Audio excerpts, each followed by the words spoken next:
papo claro e objetivo sobre os acontecimentos mais importantes do dia.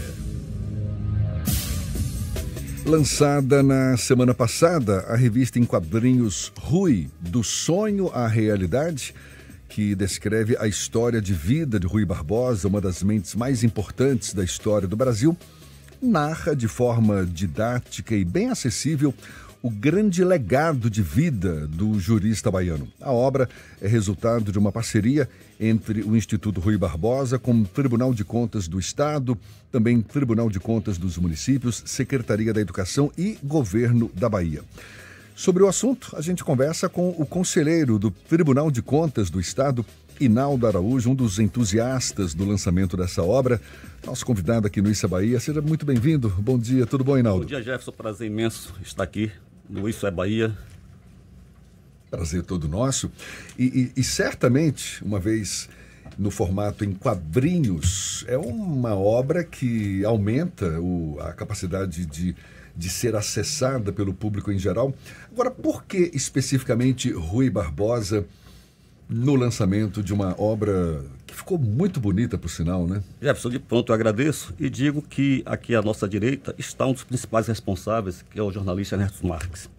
O Ernesto, ele deve se lembrar, em mais ou menos um ano, nós nos reunimos com algumas autoridades e foi lançado um desafio para algumas instituições na Bahia, que era justamente a comemoração dos 100 anos do falecimento de Rui Barbosa. E o Tribunal de Contas do Estado e o TCM, o Tribunal de Contas dos Municípios, assumiram 3 compromissos. A realização de um congresso internacional, que ocorreu no dia 3 de março, 1º, 2 e 3 de março, mais de 1.000 pessoas participaram, levando a mensagem de Rui Barbosa para outros países, pessoas da Grécia, da Argentina, de Portugal, enfim. Assumimos o compromisso de relançar a maior e melhor biografia de Rui Barbosa, escrita por o baiano Luiziana Filho. Aliás, todo profissional de direito precisa ler para crer quem foi Rui Barbosa por meio dessa revista, uma parceria exitosa entre o TCE e a Assembleia Legislativa. O jornalista também devia ler, né? Com certeza, com certeza. E também levar a mensagem de Rui Barbosa ao jovem, ao público, ao cidadão do amanhã. E aí, Ernesto sabe bem disso, assumiu esse compromisso e, para nossa felicidade, graças a uma ação do nosso assessor Navarro, da nossa chefe de gabinete Cláudia Volavope, mais 2 profissionais de mão cheia, que é o Chico Castro e o Gentil, que tiveram a sacada, e acho que o verbo aqui é muito propício, de trazer Rui Barbosa, menino, para falar para a juventude. Porque o Rui Barbosa, adulto, todo mundo conhece. Todo mundo sabe quem foi o jurista, o ministro da Fazenda, o patrono do Senado, da Justiça, do Tribunal de Contas também, dos Tribunais de Contas, do Estado, criador do Tribunal de Contas da União, o decreto 966-A de 1887, enfim. Mas esse Rui Barbosa adulto, esse fenômeno, esse baiano mundial, todo mundo conhece a história. Mas e o Rui Barbosa menino? E aí o Chico Castro teve a feliz iniciativa de idealizar uma história de ficção, que é a parte infantil. Não vou aqui antecipar alguns aspectos da história, mas ele encontra personagens históricos que conviveu com o Rui menino. Cita um poeta que eu acho fantástico, que está esquecido na Bahia, que é Gregório de Matos. Castro Alves também entra na obra. Você já deu spoiler, que eu tentei evitar isso. Mas o fato é que, nesse momento de Rui Barbosa menino, que é uma ficção, ele pratica uma boa ação e é demonstrado pelo pai. E ao dormir, ele começa a sonhar o que ele poderia fazer enquanto adulto. Por isso que o título da revista é Do Sonho à Realidade. E hoje eu fiquei mais feliz ainda, Jefferson, porque a filha de um colega que eu admiro muito, ela se chama Ana Luísa, e ela dizendo assim: meu pai, que coisa boa é falar de Rui Barbosa usando os quadrinhos e também com a apresentação de uma criança, porque essa revista foi lançada nacionalmente por um menino de 10 anos, egresso da escola pública municipal, e que em um auditório repleto com mais de 1.000 pessoas, autoridades, o governador do estado, Jerônimo, o prefeito Bruno Reis, enfim, toda a nata política do estado reunida, e ele entra e é ovacionado de pé, levando a mensagem de Rui Barbosa. Então, quando uma criança vê outra criança falando de Rui Barbosa, quando vê uma literatura tão lúdica que são os quadrinhos, mostrando esta personalidade, o que quer dizer? Todos nós podemos sonhar. Todos nós podemos transformar a nossa realidade. Que é uma realidade dura, então, uma realidade difícil. Mas se a gente não acreditar que é possível, a gente não transforma. Então, o intuito do Tribunal de Contas do Estado, do Tribunal de Contas dos Municípios e do nosso Instituto Rui Barbosa, que é importante dizer, que é uma instituição que comemora 50 anos e que congrega todos os 33 tribunais de contas no Brasil. Ou seja, o Instituto Rui Barbosa é a nossa casa do conhecimento. Então, que de pronto, ao saber dessa iniciativa, apoiou. E o Jornal à Tarde, o Grupo à Tarde, aproveito para agradecer ao nosso presidente, o João Melo Leitão. Encartou, não é, o livro? Isso, exatamente, ou seja... Tem mais ou menos umas 2 semanas, acho. Exato, 15 mil revistas foram encartadas no Jornal à Tarde, no Jornal Massa, divulgando essa mensagem para toda a sociedade, mas tão importante quanto a divulgação, ao QR Code, onde qualquer cidadão, basta acessar o nosso site, vou falar até devagar, TCE, Tatu Casa Elefante, .ba de Bahia, .gov de governo, .br, para acessar a versão eletrônica. E fizemos também, na última quinta-feira, o Dr. Ernesto estava presente, a apresentação dessa revista para a rede estadual de ensino. Vejam, senhores, que a Bahia hoje dispõe de 1.075 escolas, um total de 700 mil alunos. Quando eu cheguei para a nossa secretária Adélia, olha, precisamos distribuir essas revistas. Ela de pronto, mas conselheiro, são 700 mil alunos. Então, como é que se consegue divulgar, que era o nosso desejo, um exemplar para cada aluno? Aí, de pronto, idealizamos na UNEB, na Universidade do Estado, um auditório com mais ou menos 200 estudantes, sendo transmitido pelas redes sociais, pelo YouTube. O Ernesto, como disse, fez parte, para mostrar aos estudantes a importância. Então, qual era a nossa lógica? Se a gente consegue, pela rede, 10% de 700 mil alunos, são 70 mil alunos. Se 1%, 7 mil alunos, consegue captar a importância desta mensagem, nossa missão está cumprida e o nosso trabalho, eu creio que está sendo por um caminho certo. Aliás, eu preciso dizer que não é a primeira iniciativa do tribunal em trabalhar com quadrinhos. Quem poderia até perguntar assim, mas Naldo, por que quadrinhos? Olha, o homem, antes de escrever, já fazia quadrinhos. As nossas pinturas rupestres, na verdade, ou seja, nas cavernas, eram histórias sem balões, sem textos, mas contando a história daqueles que viveram lá na antiguidade. Depois, quando o homem passou a escrever, e aí, Ernesto, eu acho que os jornalistas não vão gostar muito disso, o homem passou primeiro a contar para depois escrever. E por que eu digo isso? Porque o registro mais antigo da escrita humana são as plaquetas de Uruk, são argilas com escrita cuneiforme, que são, em verdade, contas agrícolas, são registros contábeis. Então, hoje a ciência prova que nós começamos a contar para depois passar a escrever. Então, quando eu chego hoje e digo assim, olha, eu preciso levar a mensagem do tribunal em quadrinhos, eu estou voltando à origem, mas também quero dizer que eu preciso olhar para o futuro. E o tribunal tem essa preocupação, veja, por exemplo, estou até aqui para mostrar, está disponível no nosso site, que eu aqui já citei, mas repito, www.tce.ba.gov.br, que é essa revista aqui você no controle, ou seja, um grupo de estudantes em uma escola pública onde faltou merenda, e eles começam a discutir e a professora tem ideia de trazer um profissional do tribunal para explicar por que estava faltando merenda na escola. E essa revista aqui, você no controle, não preciso dizer que Chico Castro, gentil, ofereço aqui para o já estimula aí os jovens a participarem ativamente da vida da sociedade. Indubitavelmente. Essa, nesse caso, era o presidente. Nós temos também aqui para um público ainda infanto-juvenil, as crianças de 4, 5, 6 anos, que os heróis da cidadania conhecem o TCE, uma publicação da época do conselheiro Zilton Rocha, que eu faço questão aqui de registrar, um outro grande presidente que o Tribunal de Contas teve. Sim. E essa aqui de 2019, que é o controle na nossa mão. O que é que significa isso, Paulinho? Veja, é uma família de classe média que mora no bairro da Cajazeiras. Não preciso dizer que o pai está aqui lendo o Jornal Amanhã, não preciso dizer que o Jornal Amanhã faz referência a qual jornal, mas enfim. E eles estão discutindo e começam a verificar as questões que afligem nossa sociedade. A estrada com buraco, a escola sem o professor, a saúde sem o médico, enfim. E aí eles começam a discutir e mostram a aproximação do tribunal com a sociedade em programas que o Tribunal de Contas desenvolve. Vocês estão ficando especialistas em quadrinhos. Né? não só. E acaba sendo uma linguagem muito mais acessível, né, para o grande público em geral. Isso porque, veja, Jefferson, e é importante dizer isso, nós, os tribunais de contas no Brasil, nós temos 2 associações importantíssimas. A Associação dos Membros dos Tribunais de Contas, que é a Tricom, e o Instituto Rui Barbosa. Fizemos uma pesquisa e verificamos o seguinte, olha, daquele público que nos conhece, quase 80% defende, valoriza e quer que o Tribunal de Contas continue agindo. Então, quem conhece o tribunal, defende. Mas, infelizmente, quando se pergunta o que é o Tribunal de Contas, algo em torno de 85% a 90%, aqui é um erro só de memória, não conhece o Tribunal de Contas. Ou atribui os tribunais de contas ao judiciário. Exatamente. Conta do nome, né? Exatamente. Então, o que acontece? Então, é preciso que o tribunal se mostre. E como é que vai se mostrar? Como é que posso me mostrar mais? Através de iniciativas como essa. Porque o controle na nossa mão mostra que o cidadão faz parte, ou seja, os caminhos que o tribunal utiliza para acessar a sociedade. E aqui, por exemplo, tem até um trabalho idealizado por Ana Luísa, que é essa menina que eu citei, que eu conversei há pouco, hoje pela manhã, que é o Você Gestor, que é um jogo onde o estudante da educação básica, da universidade, eu sou professor da universidade, da UNEB, gosto muito da UNEB, já pratiquei várias vezes esse jogo, onde as pessoas, os jovens jogando, conhecem as dificuldades e o que o gestor público pode fazer para melhorar.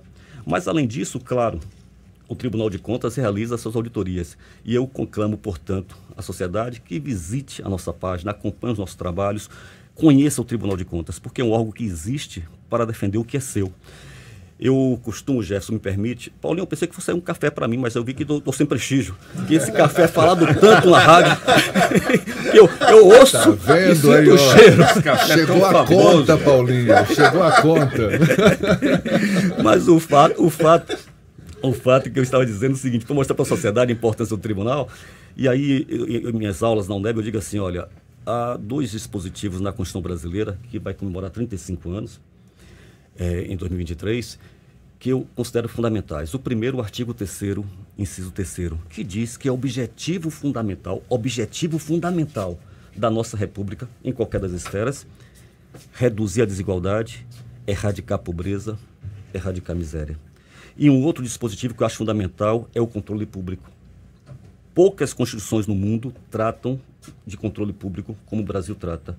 E posso lhes assegurar, muito obrigado, doutor Paulo, o cheiro já diz tudo. O que eles falam aqui é verdade, o que eu estou só auditando se de fato o café de Paulinho. Ganhou, quer ver? Tá vendo? Quem não chora não mama, né? O cafezinho chegou. E o auditor, como São Tomé, tem que ver para criar, que ele tem que provar para elogiar. Obrigado, com certeza. Obrigado, Paulinho. Eu só estou Uma hora dessa vai chegar um entrevistado também para aportar um patrocínio para o café, porque por exemplo, esse café está fazendo tão sucesso, todo mundo está pedindo para a gente café, brioche. Isso é verdade. Ernesto, mas gente chega lá. Mas, conselheiro, se ele perguntar uma coisa, o senhor está falando... Eu ia falar do controle, mas, enfim... Não, mas é sobre o controle. Sobre os tribunais, sobre o controle de contas públicas, que é um dos legados deixados aí pelo Rui, quando passou pelo Ministério da Fazenda, sim, né?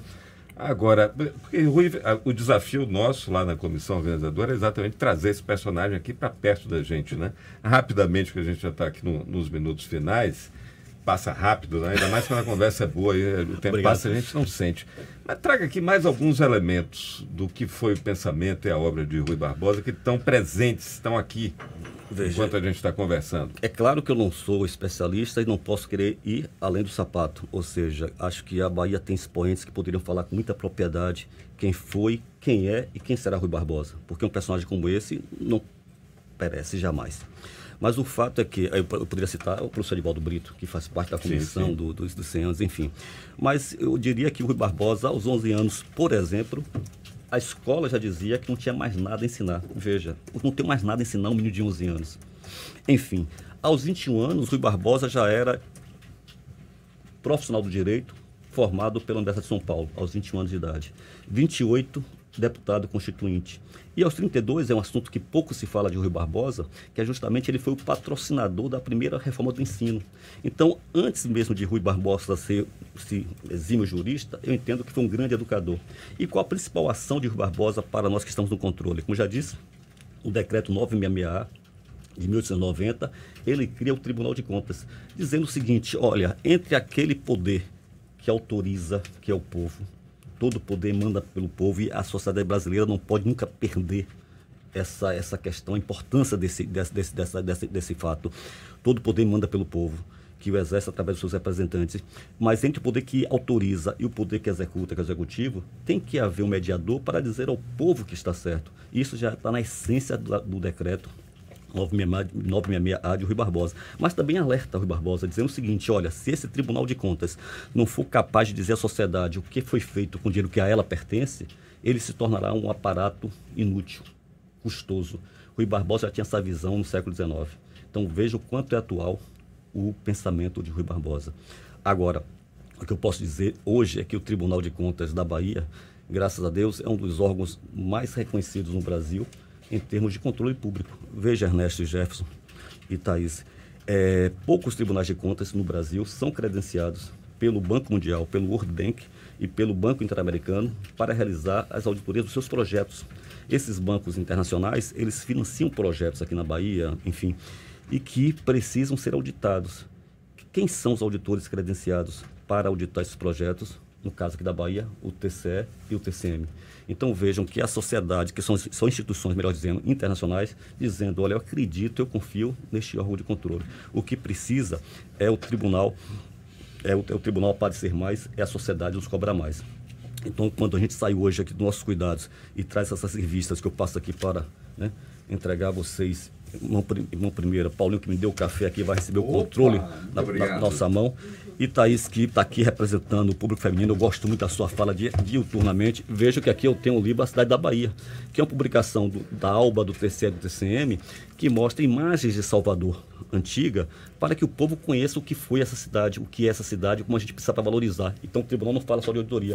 E Ernesto, e valorizando as datas, eu queria também deixar aqui com vocês um livro sobre a história do controle dos 100 anos e dizendo que eu espero, e aí vou fazer uma pegadinha com os senhores, porque fiz com os meus assessores, eu não sabia, soube hoje, que a Tarde FM, em 2023, no dia 1º de dezembro, vai comemorar 40 anos. 40 anos. Então, é uma data que precisa ser festejada, revelada, divulgada e que sabe me trazer aqui para falar também, porque eu tenho o prazer de trazer o Antônio Petro, que é o responsável pela apresentação dessa revista ao público. Então, receba aqui os nossos livros sobre o centenário e também já aqui me oferecendo para, nos 40 anos, estar aqui com vocês, com os senhores, para poder trazer a mensagem do Tribunal de Contas, que é o nosso papel. Eu agradeço muito a oportunidade e dizer que quando 2 ou mais estiverem reunidos para fazer e falar sobre controle, eu estarei com muito orgulho, com muita satisfação a participar, a fazer parte deste grupo. Jefferson, estou aqui realizando um sonho. Eu gosto muito de lhe ouvir, lhe via na televisão, lhe admirava. Você é um dos profissionais mais exitosos na comunicação baiana. E quando eu estou aqui hoje falando de igual para assim, olhando nos seus olhos, você não sabe como eu fico emocionado.